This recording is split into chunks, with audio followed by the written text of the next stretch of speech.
ছাত্ৰ-ছাত্ৰীসকল আমি দশম শ্ৰেণীৰ উচ্চ গণিতৰ দ্বিঘাত সমীকৰণ পাঠটি আলোচনা কৰি আছিলোঁ। আজি আমি মূল আৰু সহগৰ সম্বন্ধৰ বিষয়ে আলোচনা কৰিম। Today we will discuss relation between roots and coefficients of quadratic equation. ধৰা হ'ল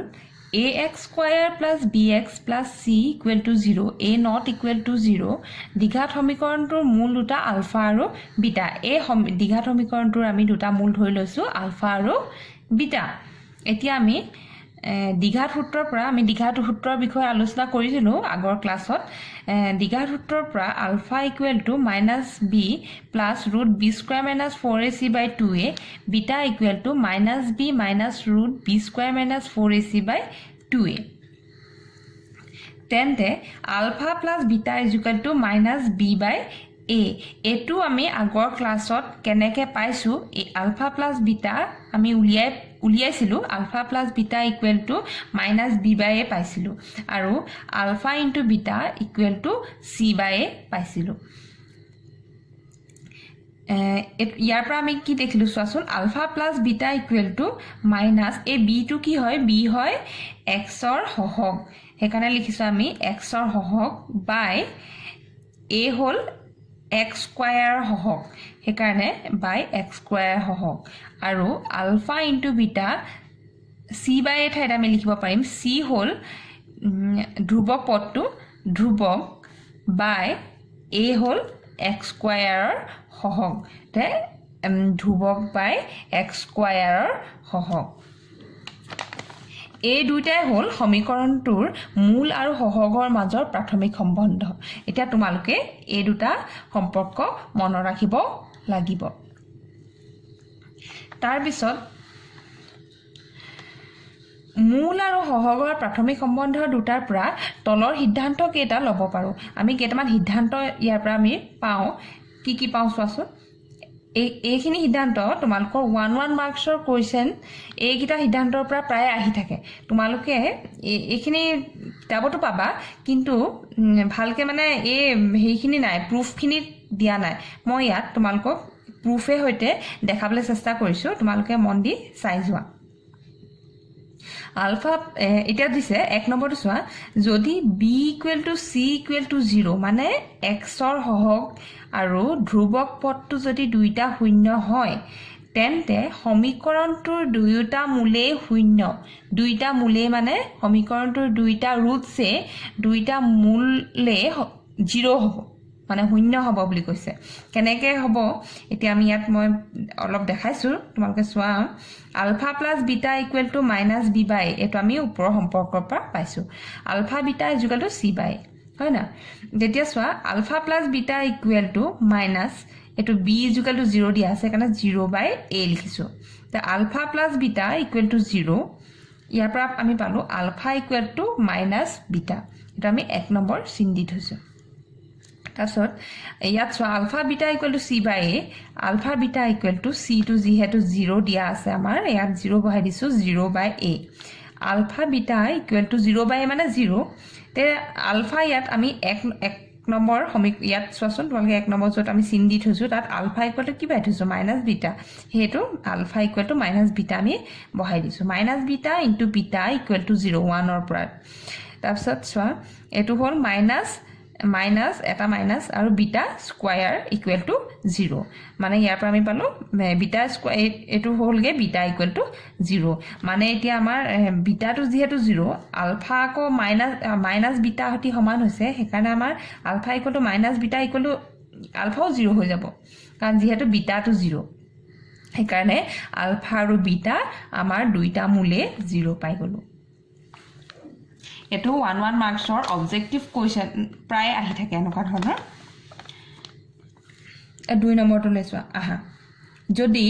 বি ইকুৱেল টু 0 কিন্তু চি কিন্তু 0 নহয়, মানে এক্সৰ সহগটো 0 কিন্তু ধ্ৰুৱক পদটো কিন্তু শূন্য নহয়, তেন্তে মূল দুটাৰ পৰম মান সমান কিন্তু বিপৰীত চিনযুক্ত। মূল দুটা পৰম মান সমান হ'ব, কিন্তু ইটোৱে সিটোৰ মানে চিন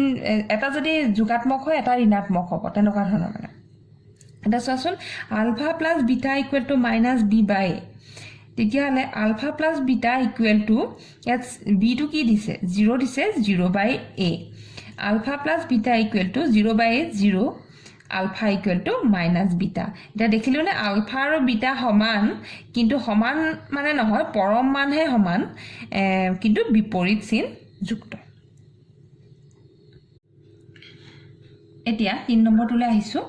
যদি c ইকুৱেল টু 0 মানে ধ্ৰুবক পদটো যদি 0 হয় কিন্তু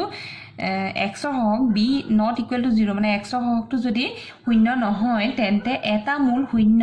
কিন্তু আনটো মূল অশূন্য হ'ব বুলি কৈছে মানে এটা মূল শূন্য হ'ব 0 হ'ব কিন্তু আনটো মূল শূন্য নহয় অশূন্য হ'ব alpha plus beta equal to minus b by তাৰ পৰা আমি পালো alpha equal to minus b by এফালে বিটাটো লৈ গলো মাইনাছ বিটা তাৰ পিছত ইটো সম্পৰ্ক হ'ল alpha beta equal to c by a alpha beta equal to c টো আমাৰ 0 দিয়া আছে সেইবাবে আমি ইয়াত c ঠাইত 0 বহাইছো 0/a alpha beta equal to 0/a মানে হ'ল 0 ইয়াৰ পৰা এটা চোৱাচোন তোমালোকে কি কয় ইয়াৰ পৰা আমি দুটা কথা পাম হয়তো আলফা 0 হ'ব পাৰে নাইবা বিটা 0 হ'ব পাৰে হয় নহয় আলফা 0 হলেও 0 হ'ব 0 ইনটু বিটা ইকুৱেল টু 0 হৈছে আৰু যদি বিটাও 0 হৈ যায় তেতিয়া আলফাটো যদি 0 নহয় বিটাটো 0 যদি 0 হয় তেতিয়া আমাৰ 0 হ'ব মানে দুটা হেৰি হ'ব যে আলফা ইকুৱেল টু 0 হ'ব পাৰে নাইবা বিটা ইকুৱেল টু 0 হ'ব পাৰে ইয়াৰ পৰা আমি এটা কথা লিখি থওঁ alpha equal to 0 or beta equal to 0 মানে কোনবা এটা হ'ব পাৰে যদি আলফা ইকুৱেল টু 0 হয় যদি আলফা ইকুৱেল টু 0 হয় তেতিয়া হলে ইয়াত বিটা কিমান হৈ যাব ইয়াৰ পৰা আমি পাম বিটা এফলে লৈ আহিম minus b by a minus alpha হয় না এফলে লৈ যদি আহো তেতিয়া হলে আমাৰ আলফা যদি 0 হয় তেতিয়া হলে ইয়াত 0 টো আমি বহাই দিলো আলফা 0 বহাই দিলো আমি বিটা পালোগে মাইনাছ b বাই a যদি আকৌ আলফা 0 নহয় যদি বিটা 0 হয় তেতিয়া হলে আমি কি পালো আলফা ইকুৱেল টু কি পালোগে মাইনাছ b বাই a ইয়াৰ পৰা আমি এই সমীকৰণটো আমি পাই আছো minus b by a minus beta equal to minus b by a minus 0 বিটাৰ ঠাইত আমি 0 বহাই দিছো ইকুৱেল টু আলফা পাই গলোগে মাইনাছ b বাই a তেতিয়া হলে তোমালোকে চোৱাচোন যদি এটা আলফাটো যদি 0 হয় তেতিয়া কিন্তু বিটাটো আমি 0 নাই পোৱা বিটাটো আমি বেলেগ এটা সংখ্যা পাইছো আৰু বিটাটো যদি 0 হয় তেতিয়া হলে আলফাটো আকৌ আমি শূন্য নাই পোৱা আমি বেলেগ এটা সংখ্যা পাইছো মানে অশূন্য সংখ্যা এটা পাইছো সেইকাৰণে কৈছে যে যদি c ইকুৱেল টু 0 কিন্তু b 0 নহয় তেন্তে এটা মূল শূন্য কিন্তু আনটো মূল অশূন্য হ'ব হেতে আমি দেখিলো ইয়াত যে এটা মূল শূন্য হলে আনটো মূল অশূন্য হয় এটা মূল শূন্য হলে আনটো মূল অশূন্য হয় এতিয়া আমি নেক্সটলৈ আহো নেক্সট 4 নম্বৰ সিদ্ধান্তটোলৈ আহো যদি b 0 নহয় আৰু c আৰু a সমান হয় এটো এটা ইম্পৰ্টেন্ট সিদ্ধান্ত কিন্তু দেই তোমালোকে ভালকে চোৱা এটো আহিছে প্ৰশ্ন মানে প্ৰিভিয়াস ইয়াৰ কোৱেশ্চন পেপাৰ তোমালোকে চাবা তাত দেখিবা এনেকুৱা আহিছে প্ৰশ্ন যদি b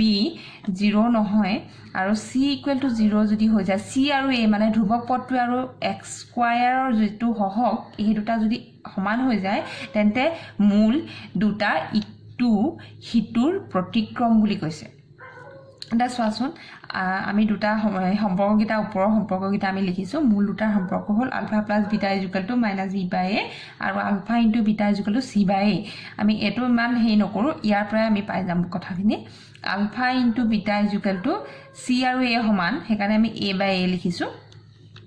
মানে c ঠাইত a বহাই দিছো তাছ a কাটে খাই গল আলফা বিটা ইকুৱেল টু 1 বাই গৈছো তাত আমি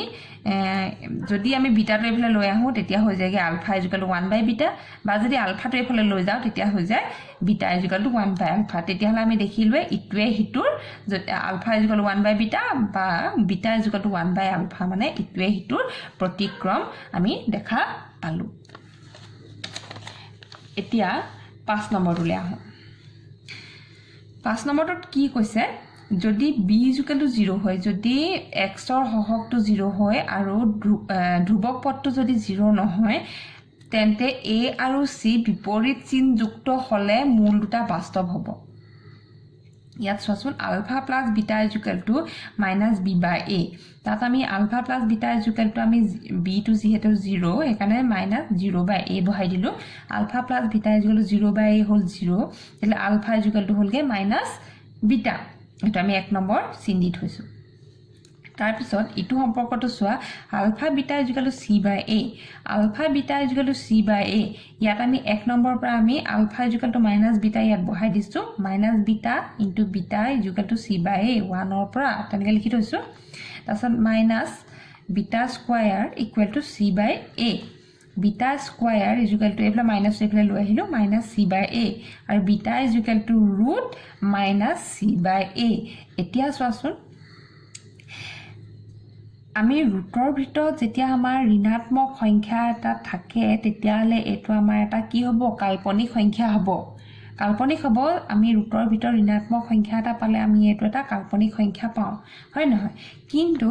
যদি চোৱাচোন চি আৰু এ যদি বেলেগ বেলেগ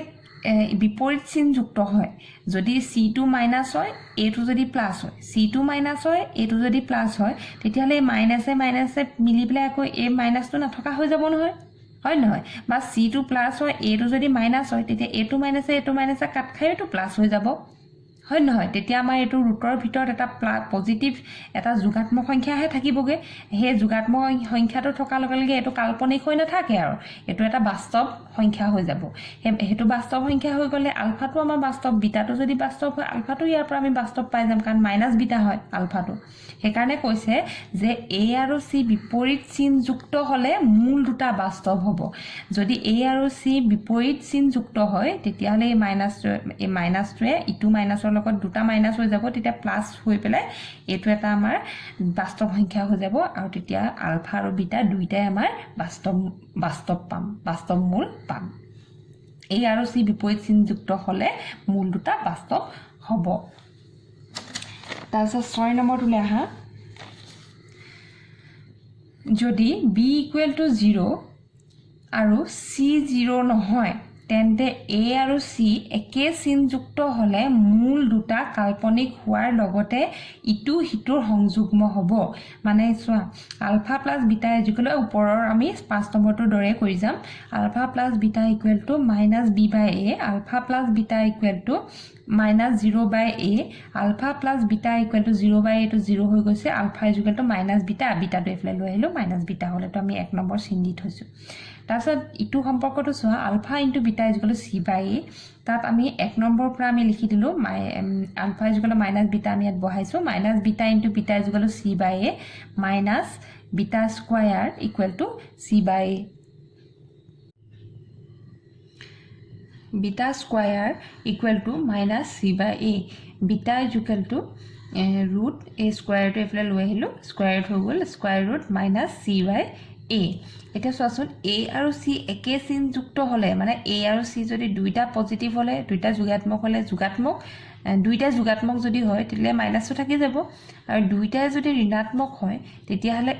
মাইনাছ যেনিবা মাইনাছে কাট খাই যাব আকৌ এটা মাইনাছ থাকি যাব হয় নহয় এটা মাইনাছ থাকি যাবগে তেতিয়াহ'লে আকৌ স্কোয়াৰ ৰুটৰ তলত আমাৰ এটা ঋণাত্মক সংখ্যা থাকি যাব আৰু ঋণাত্মক সংখ্যা থকা মানে এইটো এটা আমাৰ কাল্পনিক সংখ্যা হ'ব মানে আলফা আৰু বিটা মূল দুটা কাল্পনিক হোৱাৰ লগতে ইটোৱে হিটোৰ সংযুগ্ম হ'ব বুলি কৈছে আনহাতে যদি মূলবোৰৰ গুণাগুণ দিয়া থাকে সহগবোৰৰ মাজতো প্ৰযোজ্য হ'বলগীয়া চৰ্তবোৰ নিৰ্ধাৰণ কৰিব পাৰোঁ কেনেকৈ কৰিব পাৰোঁ চোৱাচোন যদি সমীকৰণটোৰ দুইটা মূলে শূন্য তেন্তে b equal to c equal to 0 আমি ধৰি আলফা আৰু বিটা মানে দুটা মূল 0 বুলি কৈছে তেতিয়াহ'লে আলফা আৰু বিটা ইকুৱেল টু 0 ধৰি লৈছোঁ তেতিয়াহ'লে alpha plus beta equal to minus B by এটো আমি সম্পৰ্কটো জানো তাত আলফা আৰু বিটা আমাৰ 0 মূল দুটাই 0 বুলি কৈছে সেইকাৰণে 0 plus 0 equal to minus B by A 0 plus 0 0 হৈছে equal to minus B by A minus এইফালে এটো লৈ আহিলোঁ মাইনাছ বি ইকুৱেল টু 0 তে বি ইকুৱেল টু হ'লগৈ 0 ইয়াৰ চোৱাচোন ইটো সম্পৰ্কত চোৱা alpha into beta equal to C by A মানে এই আলফা আৰু বিটা 0 0 হৈছে কাৰণে 0 into 0 equal to C by A 0 equal to C by A এইটো এইফালে লৈ আহিলোঁ চি ইকুৱেল টু 0 হলগে মানে b আৰু c ইকুৱেল টু 0 পালো নেক্সট 2 নম্বৰটো যদি মূল দুটাৰ পৰম মান সমান অথচ বিপৰীত চিহ্নযুক্ত তেন্তে b ইকুৱেল টু 0 বুলি কৈছে মানে মূল দুটা আমি ধৰি ললো আলফা আৰু এটা ইটো ধৰিলো মাইনাস আলফা মানে পৰম মান দুটা সমান বুলি কৈছে অথচ বিপৰীত চিহ্নযুক্ত বুলি কোৱা নাই জানো হেতু কাৰণে আমি মূল দুটা আলফা আৰু মাইনাস আলফা বুলি ধৰি লৈছো তাৰ পিছত আমি এটো সম্পৰ্ক যে দুটা মূলৰ মূল দুটা সমষ্টি equal to minus b by a হেতু আমি ব্যৱহাৰ কৰিছো alpha plus minus alpha equal to minus b by a alpha plus minus alpha 0 হৈছেগে 0 equal to minus b by a b equal to এফলে a into 0 হৈ play এটো b equal to 0 হৈছে মানে এটো আমি পাই গৈছো b equal to 0 মানে মূল দুটা যদি পৰম মান যদি সমান হয় অথচ বিপৰীত চিহ্নযুক্ত হয় তেনে হলে আমাৰ x সহগটো থাকিব নালাগিব মানে b equal to 0 হ'ব এটা 3 নম্বৰটোলে আহিছো যদি এটা মূল শূন্য কিন্তু আনটো মূল অশূন্য তেন্তে c ইকুৱেল টু 0 কিন্তু b নট ইকুৱেল টু 0 মানে এটা মূল আমি ধৰি লৈছো আলফা আৰু আনটো 0 ধৰি লৈছো মানে এটা মূল শূন্য আৰু আনটো মূল অশূন্য মানে আলফা আৰু এটা 0 ধৰি লৈছো তাত আমি পালো alpha plus beta equal to minus b by এটো সম্পৰ্কৰ পৰা আহিছে দুটা মূলৰ সমষ্টি equal to minus b by তাত আমি alpha plus beta equal alpha plus 0 alpha পাইছো equal to minus b by a ইয়াত আমি b ইকুৱেল টু কি হৈছেগে এই দুটা পূৰণ বজ্ৰ গুণন কৰিছো alpha into a into alpha হৈছে আৰু মাইনাস এফলে গুছি আহিছে মাইনাস a আলফা হৈছে এতিয়া আমাৰ এটো b টু কেতিয়াও b টু 0 হ'ব জানো কাৰণ a টু আমাৰ কেতিয়াও 0 নহয় মই কৈছিলো তোমালোকক দ্বিঘাত সমীকৰণ ax স্কয়াৰ + bx + c = 0 আমাৰ a not equal to 0 a কেতিয়াও 0 হ'ব নোৱাৰে এই কাৰণে আমাৰ a এটো 0 নহয় আলফা টু আমাৰ 0 নহয় যেহেতু আমি এটা অশূন্য আৰু এটা শূন্য বুলি আমি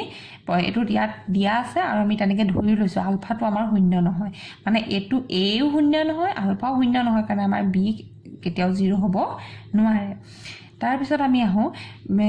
মূল দুটা পূৰণফল ইকুৱেল টু c বাই এটো সম্পৰ্ক আমি পাই আহিছো তাত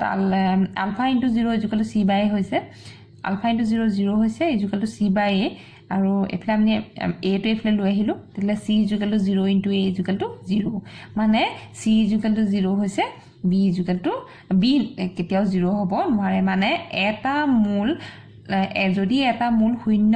আৰু আনটো মূল অশূন্য হয় তেতিয়া হলে আমাৰ ধ্ৰুবক পদটো 0 হ'ব মানে c টু 0 হ'ব কিন্তু x সহগ মানে b টু 0 হ'ব নোৱাৰে 4 নম্বৰটোলে আহিছো যদি মূল দুটা ইটো হিটোৰ প্ৰতিক্ৰম তেন্তে c = a কিন্তু b not equal to 0 মানে ধ্ৰুবক পদ আৰু x স্কয়াৰ সহগ সমান হ'ব আৰু কিন্তু x ৰ সহগটো মানে b টু 0 নহয়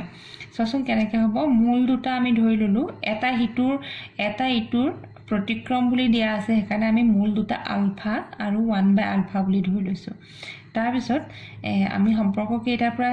লিখিছো সম্পৰ্ক এটা যে ওপৰত পাই আহিছিলো হে তাৰ পৰা আমি লিখিছো আলফা মূল দুটাৰ যোগফল equal to minus b by a সেইকাৰণে আমি লিখিছো alpha plus 1 by alpha equal to minus b by a তাত আমি এটো লসাগু লৈ পেলাই alpha square plus 1 equal to minus b by a b equal to minus a এফলে লৈ আহিলো মাইনাস এফলে গুছি আহিলে minus a alpha square plus 1 by alpha এটো আমাৰ b টু কেতিয়াও 0 নহয় কাৰণ কৈ আহিছিলো মই a কেতিয়াও 0 নহয় আৰু আলফা টু আমাৰ 0 নহয় সেই কাৰণে b কেতিয়াও 0 নহয়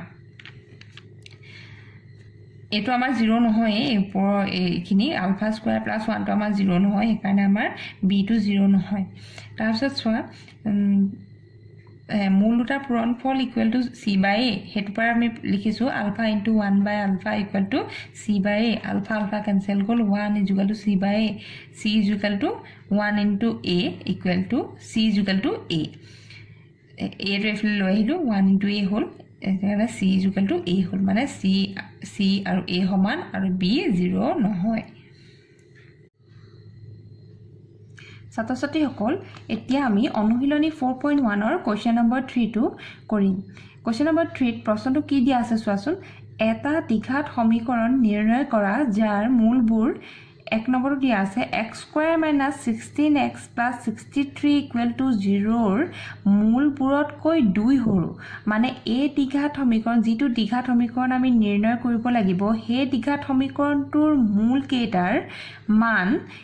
এই দ্বিঘাত সমীকৰণটোৰ মূল কেইটাৰ মানতকৈ 2 সৰু তাৰছত 2 নম্বৰটো কি দিয়া আছে চোৱাচোন এটা দ্বিঘাত এটো একেটাই এটা দ্বিঘাত সমীকৰণ নিৰ্ণয় কৰা যাৰ মূলবোৰ x² + 13x + 5 = 0 ৰ মূলবোৰতকৈ 4 ডাঙৰ মানে এই দ্বিঘাত যিটো দ্বিঘাত সমীকৰণ আমি নিৰ্ণয় কৰিব লাগিব সেই দ্বিঘাত সমীকৰণটোৰ মূল কেইটা এই দিয়া দ্বিঘাত সমীকৰণটোৰ মূল কেইটাতকৈ 4 ডাঙৰ মানে এই ইয়াৰ মূল কেইটাৰ মান এই 2 নম্বৰত দিয়া দ্বিঘাত সমীকৰণটোৰ মূল কেইটাৰ মানতকৈ 4 ডাঙৰ বুলি কৈছে আৰু 3 নম্বৰটোত কি দিয়া আছে এটা দ্বিঘাত সমীকৰণ নিৰ্ণয় কৰা যাৰ মূলবোৰ 2x² - 7x + 6 = 0 ৰ মূলবোৰৰ প্ৰতিক্ৰম হ'ব মানে এই যোনটো নিৰ্ণয় কৰিবলগীয়া দ্বিঘাত সমীকৰণটোৰ মূল কেইটা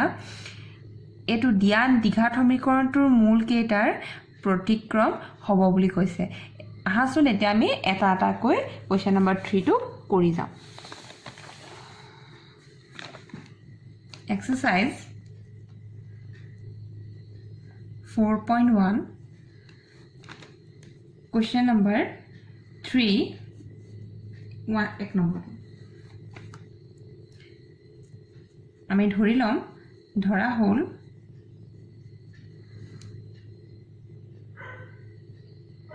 x² - 16x + 63 = 0 0 মূল দুটা আলফা আৰু বিটা এটাকে নিৰ্ণয় সমীকৰণ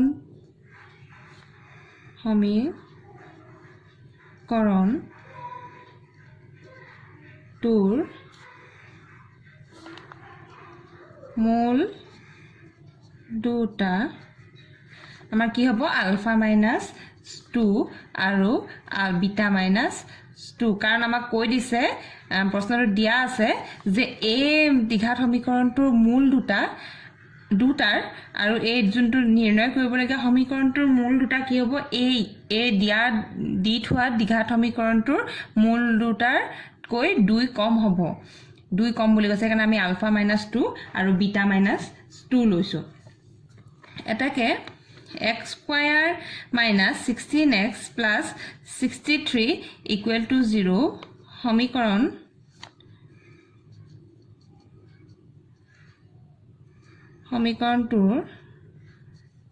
সমীকৰণটোৰ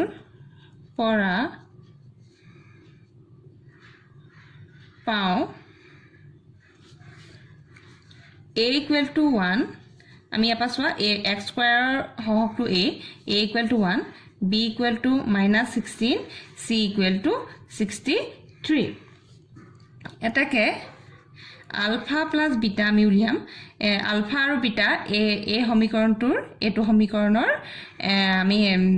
ধৰি লৈছিলো মূল বুলি আলফা আৰু বিটা হেকাৰণে আমি আলফা + বিটা ইকুৱেল আমি সম্পৰ্কটো পাই থৈছিলো -b/a বুলি হয় নহয় এটো হলগে আমাৰ -b/a মাইনাসটো আমি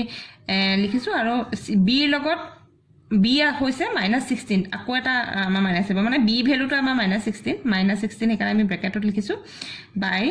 1 ইকুৱেলটো হলগে -16 আলফা * বিটা উলিয়াম alpha into beta equal to c/a equal to 63/1 equal to 63 তাৰপিছত আকৌ আমি উলিয়াম এটাকে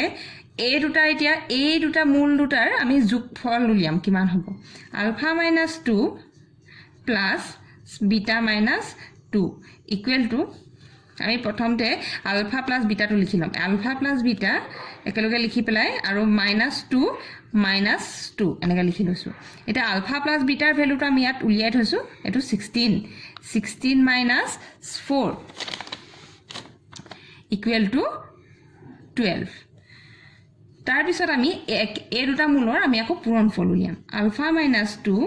ইনটু বিটা -2 ইকুৱেল টু একিটা আমি পূৰণ কৰিব জানো alpha beta -2 alpha -2 beta plus 4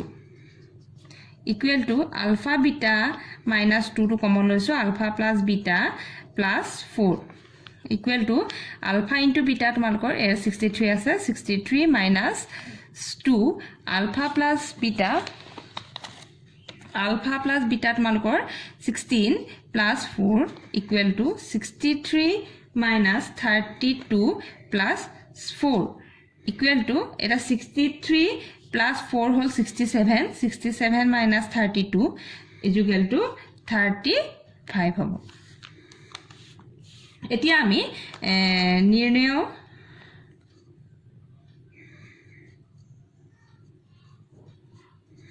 সমীকৰণ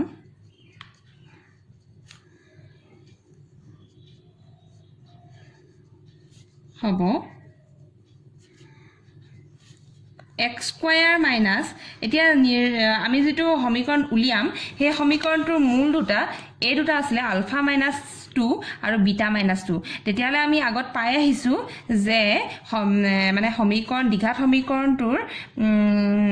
আমি মূল কেইটা থাকিলে মূল কেইটা দিয়া থাকিলে আমি কেনেকে দ্বিঘাত সমীকৰণটো গঠন কৰিব পাৰো হেতু ফৰ্মুলা আমি ব্যৱহাৰ কৰিম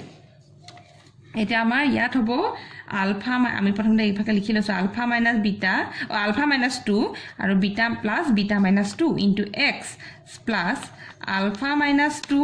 ইনটু বিটা -2 ইকুৱেল টু 0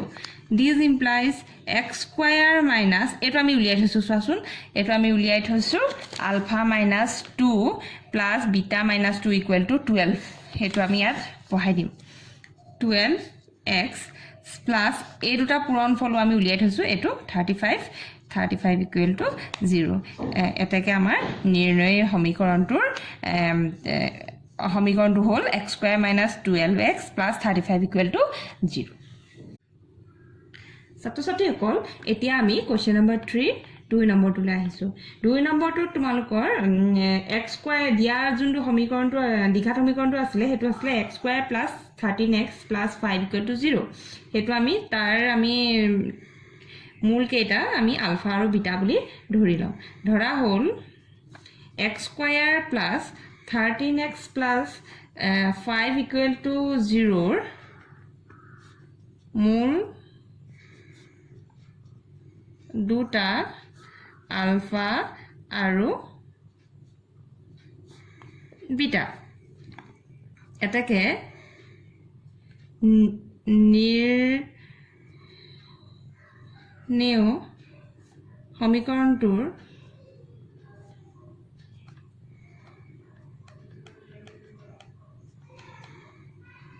নিৰ্ণয় সমীকৰণটোৰ মূল দুটা হ'ব ইয়াত আমাৰ কি কৈছে 2 নম্বৰটো আছিল যে এটোৰ সমীকৰণ যোনটো আমি সমীকৰণ উলিয়াম এই সমীকৰণটোৰ মানে মূল কেইটা এ দিয়া সমীকৰণটোৰ মূল কেইটাতকৈ 4 ডাঙৰ হ'ব সেইকাৰণে আমি আলফা প্লাস 4 আৰু বিটা প্লাস 4 ধৰি লৈছো এতিয়া আমি এটাকে x square plus 13x plus 5 equal to 0 সমীকৰণৰ পৰা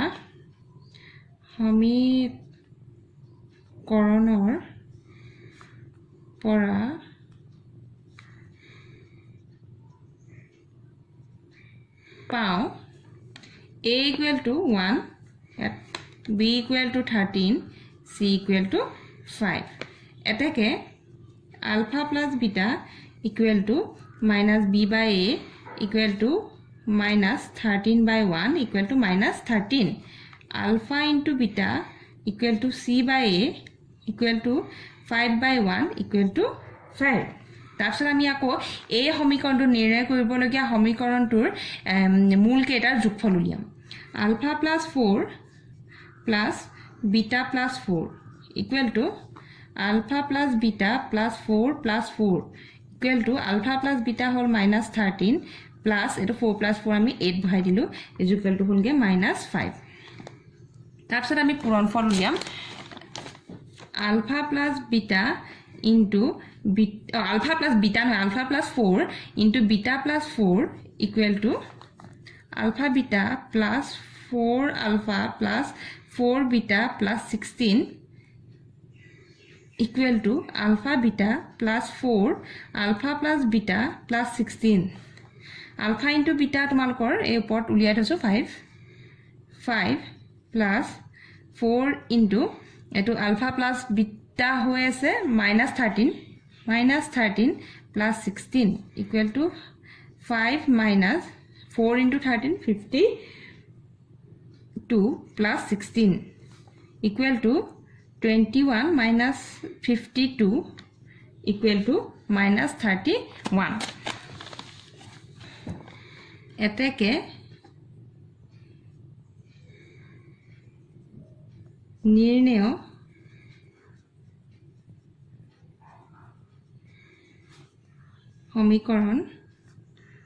নির্ণয় সমীকৰণটো হ'ব x square minus alpha plus 4 plus beta plus 4 x plus alpha plus 4 beta plus 4 equal to 0. This implies x square minus alpha plus 4 আৰু beta plus 4 plus কৰি আমি -5 পাই থৈছো এটো -5x plus আৰু alpha plus 4 into beta plus 4 আমি পাই থৈছো -31 equal to 0. This implies x square plus 5x minus 31 equal to 0. এটোৱে হ'ল আমাৰ নিৰ্ণয় দ্বিঘাত সমীকৰণটো ছাত্ৰ-ছাত্ৰী সকল এতিয়া আমি কোৱেশ্চন নম্বৰ 3 শেষৰ প্ৰশ্নটোলৈ আহিছো তাত আমাৰ এটা দ্বিঘাত সমীকৰণ দিয়া আছে 2x স্কয়াৰ - 7x + 6 = 0 হে দ্বিঘাত সমীকৰণটোৰ মূল কেইটা মানে এটা নিৰ্ণয় কৰিবলগীয়া মূল কে দীৰ্ঘাত সমীকৰণটোৰ মূল কেইটা দিয়া দ্বিঘাত সমীকৰণটোৰ মূল কেইটাৰ প্ৰতিক্ৰম হ'ব বুলি দিয়া আছে এতিয়া আমি লিখি লওঁ ধৰা হ'ল 2x স্কয়াৰ - 7x + 6 =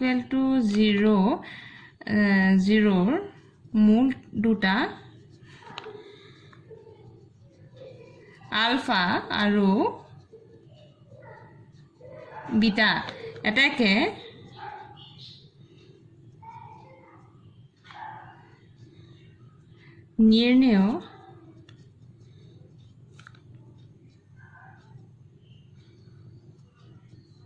নিৰ্ণয় সমীকৰণটোৰ মূল দুটা হ'ব 1/alpha আৰু 1/beta 2x স্কয়াৰ - 7x + 6 = 0 সমীকৰণৰ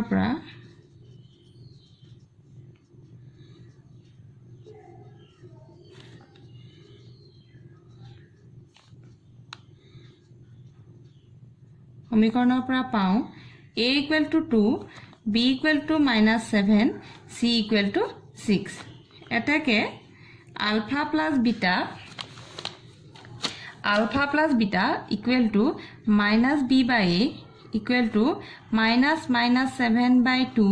equal to 7/2 alpha into beta equal to c/a equal to 6/2 equal to 3 এটাকে এতিয়া আমি এ নিৰ্ণয় কৰিবলগীয়া সমীকৰণটোৰ মূল কেইটাৰ যোগফল উলিয়াম 1/alpha plus 1/beta equal to এতিয়া আমি লসাগু লম আলফা বিটা তেতিয়াহলে আমাৰ ইয়াৰ হ'ব ওপৰত হ'ব বিটা আলফা এটো হৰণ কৰি যেটো ভাগ ফল পাম হে ভাগফলটো এ লব হেতি পূৰণ কৰি পেলাই বিটা পাইছো প্লাস একে ধৰণে আমি এটো আলফা পাইছো এটা আলফা প্লাস বিটা আমাৰ 7/2 আছে 7/2 বহাই দিম বাই আলফা বিটা আছে 3 is equal to 7 by 2 into 3 equal to 7 by 6 এতিয়া আমি আকৌ এই মূল কেইটাৰ পূৰণফল উলিয়াম into 1 by beta 1 by alpha into 1 by beta equal to 1 by alpha beta equal to 1 by 3 এটাকে নির্ণয়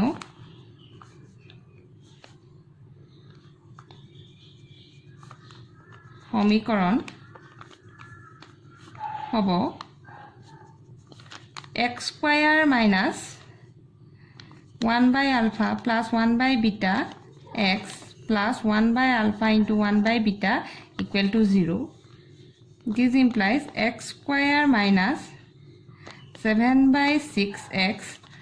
plus 1 by 3 equal to 0. আমি এটো লখাগু লৈ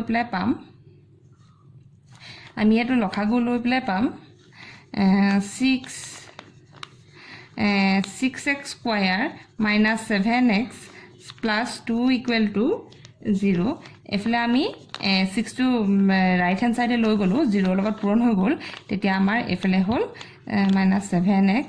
plus 2 equal to 0 এইটোৱে হল আমাৰ নিৰ্ণয় কৰিবলগীয়া দ্বিঘাত সমীকৰণটো ছাত্ৰ-ছাত্ৰী সকল আমি নেক্সট ক্লাছত মূল বিশিষ্ট প্ৰতিসম ফলন আৰু দুটা দ্বিঘাত সমীকৰণৰ কি শৰ্ত সাপেক্ষে উমৈহতীয়া মূল থাকে সেই বিষয়ে আমি আলোচনা কৰিম আৰু লগতে অনুশীলনী 4.1 ৰ ৰিলেটেড প্ৰশ্নসমূহ কৰি যাম